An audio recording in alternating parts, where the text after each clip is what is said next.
Assalamualaikum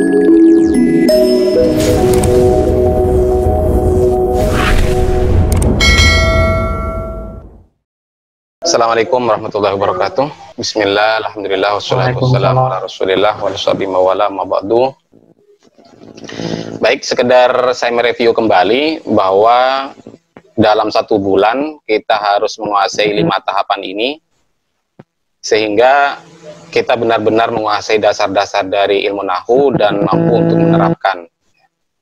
Karena selain kita latihan, ya kita harus menguasai dasar-dasar. Karena kalau kita langsung latihan tanpa menguasai dasar-dasar, tentunya itu kesulitan juga. Namun ketika kita sudah menguasai dasar-dasar tanpa latihan, ya itu juga kesulitan. Jadi saya akan review kembali.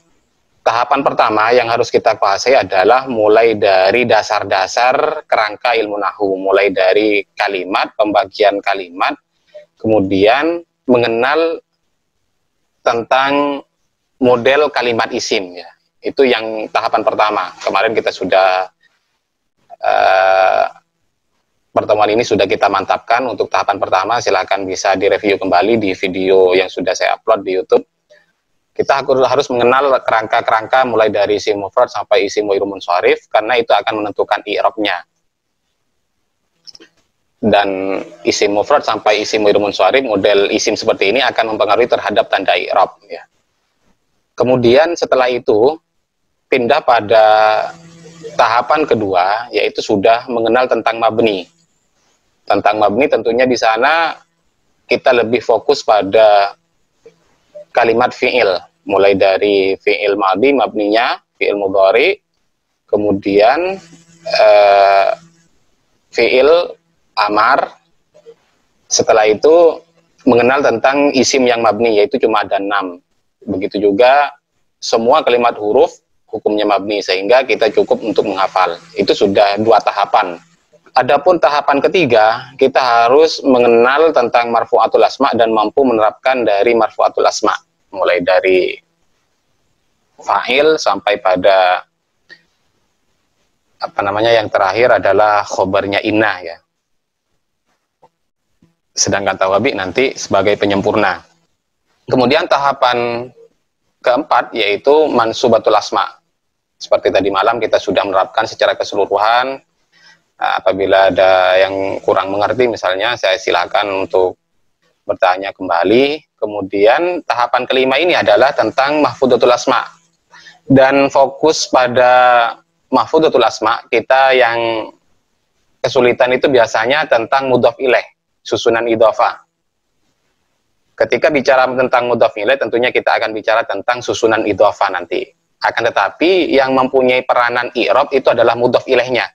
Kalau mudhaf itu dipengaruhi oleh amil, tapi nanti disesuaikan apakah amilnya menuntut rofa. Kalau jadi mubtada ya harus rofa. Jadi peranan mudhafnya itu tidak mempengaruhi terhadap i'rab, seperti itu. Maka kalau ditanya hukum dari mudhaf itu bagaimana, maka jawabannya adalah tergantung dari amil, seperti itu. Kalau amilnya menuntut rofa menjadi fa'il, ya harus rofa. Tapi kalau mudhaf ilaih ini mempunyai i'rab, yaitu jar nanti. I'rabnya jar, entah nanti jarnya menggunakan kasroh, menggunakan fathah, atau menggunakan huruf. Jadi itulah tentang mudhaf ilaih. Adapun majrur ini mudah, ya, karena kita sering dari awal sudah kita temui susunan jar majrur. Maka fokus kita nanti adalah tentang mudhaf ilaih, ya. Jadi susunan mudhaf dan mudhaf ilaih itu dinamakan susunan idhofah. Menggabungkan 2 kata atau lebih. Jadi menggabungkan 2 kata atau lebih itu dinamakan susunan idhofah. Jadi namanya tarkib, ya. Mudhaf dan mudhaf ilaih itu dinamakan tarkib. Namanya tarkib idhofi. Adapun ciri-ciri dari susunan idhofah, ini penting karena berapa banyak contoh dari mudhaf ilaih nanti kita contohkan di materi ini. Ciri-ciri dari susunan idhofah ini, pertama isim mudhaf. Isim mudhaf itu tidak mungkin bersamaan dengan al, seperti itu. Jadi kalau sudah ada al, ini tidak mungkin setelah itu ada mudhaf ilaihnya. Karena al dan isim mudhaf itu ya tidak akan pernah bersamaan. Kemudian kedua, mudhof itu tidak boleh ditanwinkan. Ini yang kedua ya. Mudhof tidak boleh ditanwinkan. Sehingga kalau nanti kalimat itu dimudhofkan atau disandarkan, maka tanwinnya dibuang. Maka penyebab kalimat isim itu tidak boleh ditanwinkan adalah pertama, ketika dia bersamaan dengan al, itu tidak boleh ditanwinkan. Kedua, ketika dia disandarkan atau menjadi mudhof. Dan ketiga, ketika terdiri dari isim dhamir munsharif. Dan ingat, mudhof dan mudhof ilaih atau susunan idhofah ini, isim mudhof itu harus berupa kalimat isim, tidak mungkin berupa kalimat fi'il. Jadi ketika ada kalimat fi'il, tadi malam Mas Musyafa ya, ada kalimat fi'il, itu setelah itu saya tanya menjadi mudhof, itu tidak menjadi mudhof ilaih, itu tidak mungkin seperti itu. Jadi tidak mungkin mudhof ilaih itu jatuh setelah kalimat fi'il. Pasti sebelum mudhof ilaih itu kalimat isim seperti itu. Maka kalau kalimat fi'il itu tidak akan menjadi mudhof ilaihnya, pasti dia kalau bukan menjadi fa'il, menjadi maf'ul seperti itu. Ini adalah ciri-ciri. Sehingga maknanya juga idhofah ini pindah. Makna dari susunan idhofah itu nanti mempunyai satu pengertian. Ini yang dimaksud dengan definisi susunan idhofah. Misalnya seperti ini loh, dalam bahasa Indonesia. Sandal misalnya. Ini kan belum disusun atau belum ditarkib. Sandal. Apa sandal ya yang dipakai di kaki? Ya, itu bisa kita artikan sandal. Kemudian kulit misalnya, sandal kulit. Kalau kita definisikan satu persatu, kulit itu apa artinya? Bagian dari anggota manusia seperti itu, anggota manusia atau anggota hewan, itu namanya kulit seperti itu. Tapi kalau sudah digabung, maka kita tidak boleh mengartikan satu persatu loh Pak, Mas. Kita tidak boleh mengartikan satu persatu, sehingga kalau kita gabung sandal kulit, berarti sudah pemahamannya adalah sandal yang dibuat dari kulit. Itu yang dimaksud mempunyai satu pengertian.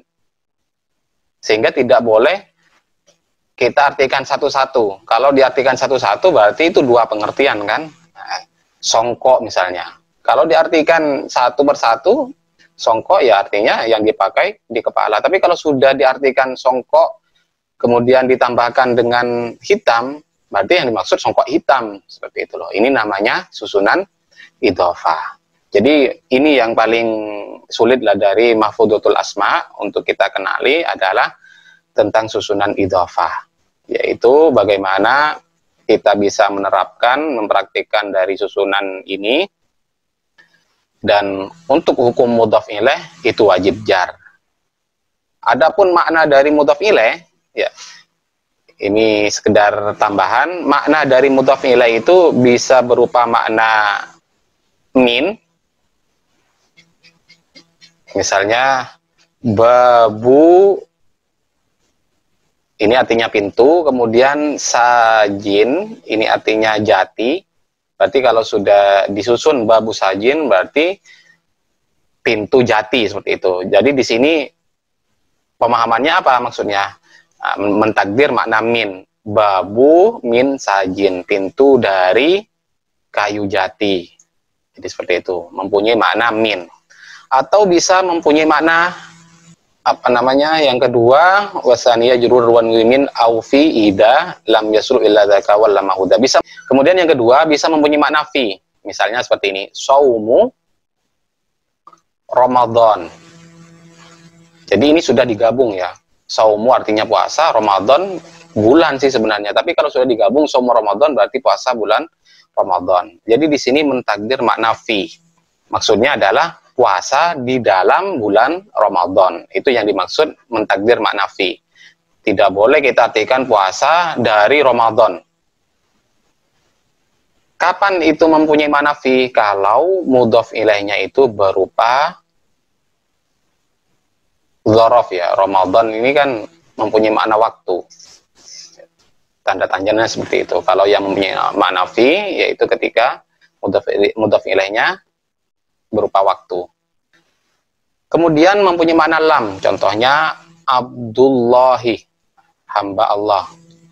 Abdullahi artinya apa? Ini mempunyai makna lam, hamba yang dimiliki oleh Allah. Berarti hamba Allah ya mempunyai makna lam. Karena kalau mempunyai makna min itu tidak pantas. Hamba dari Allah. Karena min itu Pak harus ada hubungan ya.